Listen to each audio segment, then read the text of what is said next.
Hello दोस्तों, नमस्कार। आज आप लोगों के बीच में एक छोटी सी कहानी पेश करने जा रहे हैं। और ये कहानी अगर अच्छी लगे तो वीडियो को लाइक एंड शेयर ज़रूर करिएगा। और इस कहानी का शीर्षक है सच में घर मंदिर बन गया। आइए तो लेट ना करते हुए कहानी को शुरू करते हैं। बरेली के एक छोटे से घर में शादी की चहल पहल थी। माँ नई बहू के स्वागत की तैयारी में लगी थी। थोड़ी ही देर में तुषार अपनी दुल्हन कनिका को लेकर गाड़ी से नीचे उतरा।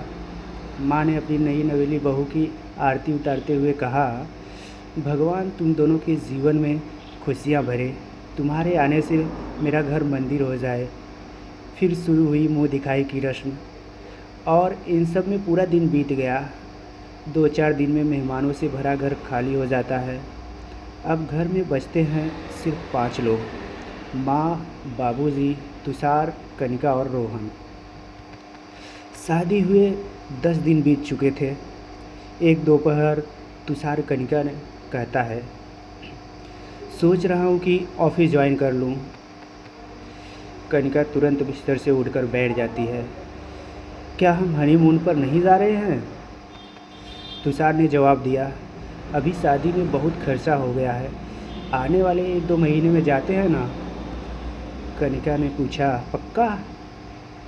तुषार ने जवाब दिया, हाँ पक्का। अगले दिन तुषार ऑफिस के लिए निकल जाता है। शाम को तुषार घर पहुंचा तो देखा कि माँ, बाबूजी और रोहन कनिका के साथ टीवी देख रहे थे। माँ कनिका से कहती है, लो बहू, आ गए हमारे नवाबजादे। थोड़े समय में डिनर करने के लिए परिवार के सभी सदस्य बैठते हैं। बाबूजी ने तुषार से कहा, अब तुम्हारी शादी हो गई, रोहन को लेकर हमें कोई चिंता नहीं है। तुम उसकी पढ़ाई देख ही रहे हो। सिर्फ एक इच्छा है, बैकुंठ जाने से पहले मैं और तुम्हारी माँ हरिद्वार जाना चाहते हैं।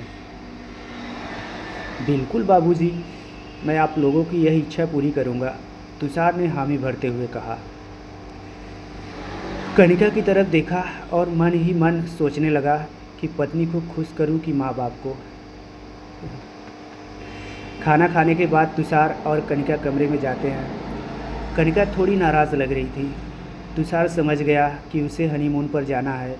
अगली सुबह वह बाबूजी से कह देता है कि मैं पहले कनिका को हनीमून पर ले जाऊंगा, उसके बाद आप लोग हरिद्वार जाना।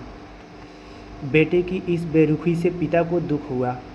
वह बोले, मेरा तो ठीक है बेटा, लेकिन अपनी माँ के बारे में सोच, वह कल से कितनी खुश है। तुषार बिना कुछ कहे चला जाता है। ऑफिस के लिए निकलते समय वह लंच बॉक्स भी नहीं ले जाता। कनिका को ये बात और ख़राब लगती है। शाम को वह घर आता है और कनिका को अपना डेबिट कार्ड देते हुए कहता है, नाराज़ मत हो, ये लो कार्ड, तुम्हें जहाँ भी जाना है टिकट बुक कर लो। अगले दिन तुषार के फ़ोन पर बैंक का मैसेज आता है। वह समझ जाता है कि कनिका ने आखिर टिकट बुक कर लिया। शाम को खाने के टेबल पर सब काफ़ी खुश होकर बैठे रहते हैं। इतने में उमा अपने बेटे का माथा चूम लेती है। तुषार के चेहरे पर सवालिया निशान साफ झलकने लगते हैं। तभी बाबूजी बेटे के पीठ पर हाथ फेरते हुए कहते हैं, थैंक यू बेटा, परसों हमें निकलना है हरिद्वार के लिए। आश्चर्य के साथ तुषार ने कनिका की तरफ देखा। कनिका मुस्कुरा दी। कमरे में पहुंचने के बाद कनिका ने कहा, इच्छा चाहे किसी की भी हो, पूरी होनी चाहिए। क्या हुआ अगर पहले माँ बाबूजी घूम आएंगे?